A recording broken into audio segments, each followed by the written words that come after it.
Dillian the Body Snatcher right here. It's a champ. Big up to Sporting Icon. Subscribe. Otherwise, I might pay you guys a visit. Alexander Povetkin, who is the WBA and WBO heavyweight mandatory, has given a brief statement on David Price and potentially that he could be next for Anthony Joshua. So let's get into his statement and then we'll chat a little bit about it. Alexander Povetkin's statement. David Price is a tall contender. It is necessary to prepare properly for the fight with him. Fights with tall opponents is my weak point. It is necessary to work on fighting him at a short distance. Against Christian Hammer, David Price was not physically ready for the fight.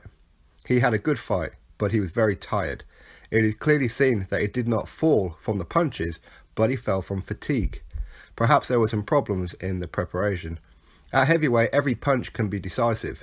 I never think about whether or not I'm the favourite or the underdog. But this fight with Price is a springboard for a fight with Joshua. I think a fight between Joshua and Wilder is still just a rumour. It will be very difficult for them to reach an agreement. As far as I know, there are certain agreements between my promoter and a representative of Joshua. Right now, I'm not fighting against Joshua. Therefore, we will talk about his strengths and his weaknesses later on.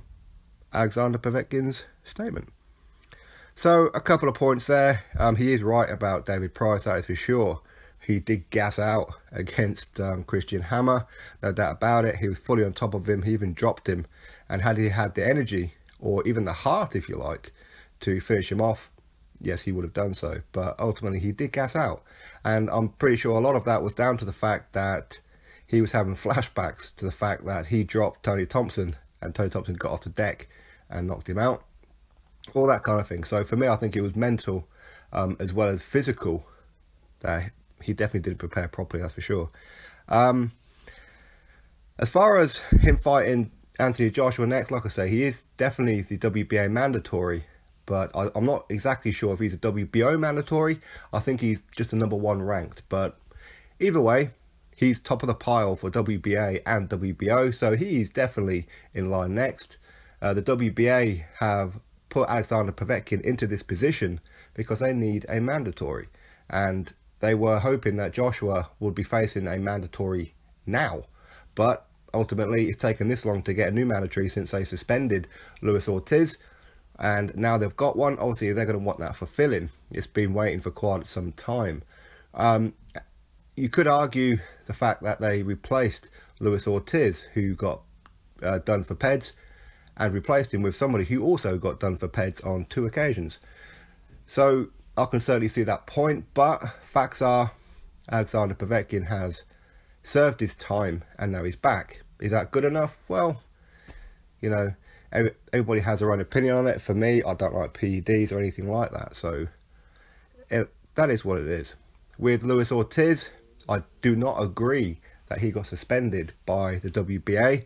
And the reason for that is because he was due to fight for the WBC when he failed the VADA test because he forgot to put on his heart medication on the form. Or that's the story that they're sticking to, and that's the story that the WBC have accepted.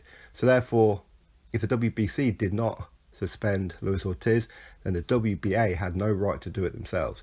But it is what it is, and that's the situation. Yes, you could throw in on top of that the fact that Joshua's team, whether it be Eddie Hearn or somebody else, complained to the WBA about the fact that not only has he failed a test, this is Luis Ortiz of course, but the fact that he went to fight for the WBC, which meant he automatically pulled himself out of the mandatory position.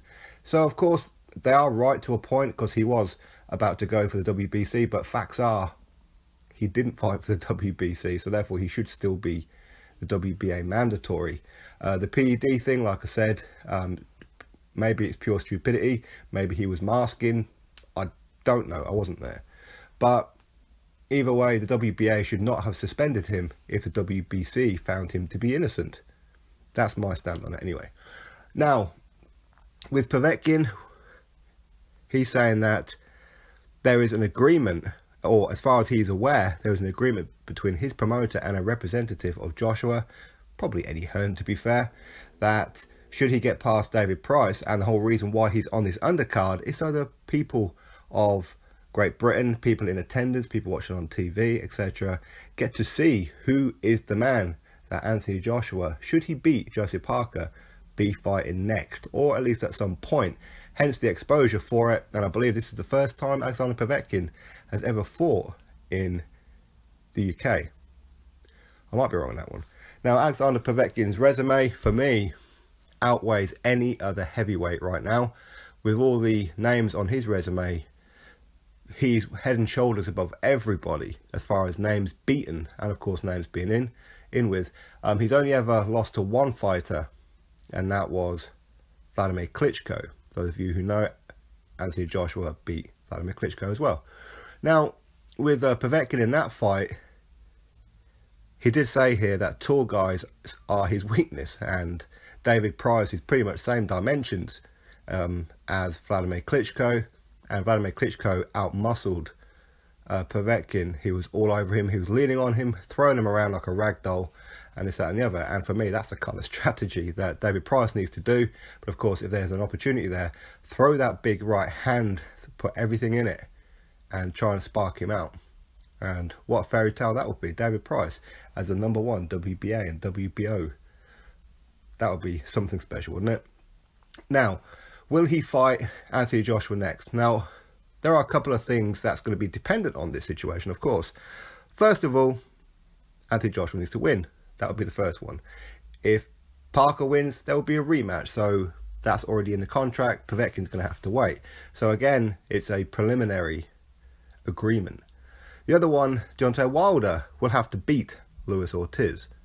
There's the other one. So Joshua and Wilder both need to win. And facts being as well, as I've already said about the Parker rematch one, but if Luis Ortiz was to win, again, I'm presuming that there'll be some kind of rematch clause in there if Luis Ortiz was to beat Deontay Wilder. And even if there isn't, then Luis Ortiz cannot fight Anthony Joshua next. And for the facts being, which I said a few minutes ago, he's currently suspended by the WBA, and him being WBC champion will make no odds to that whatsoever. So therefore, no undisputed fight can take place. The other one that may scupper any chance of Wilder and Anthony Joshua having a unification fight for undisputed, where it would favour Alexander Povetkin to be fighting Joshua next, would be the fact that Dillian Whyte has a fight with Lucas Browne, and as that's for the silver title, that could mean it's a final eliminator to be the mandatory for the WBC, and the WBC are calling that for the summer. So Wilder will have to fight his mandatory in the summertime, whoever that may be. By the looks of it, hopefully, all going well, be Dillian Whyte. Now, you could say, well, unification, especially undisputed, will trump that. And while that's not the law, all sanctioning bodies have to agree to it, but usually they do, so there'll be no issues with that. The issue for that is going to be Eddie Hearn, and the reason I say that is Dillian Whyte, if he's going to be the mandatory, why would Eddie Hearn say, right, Joshua, what, you're going to take on Wilder now?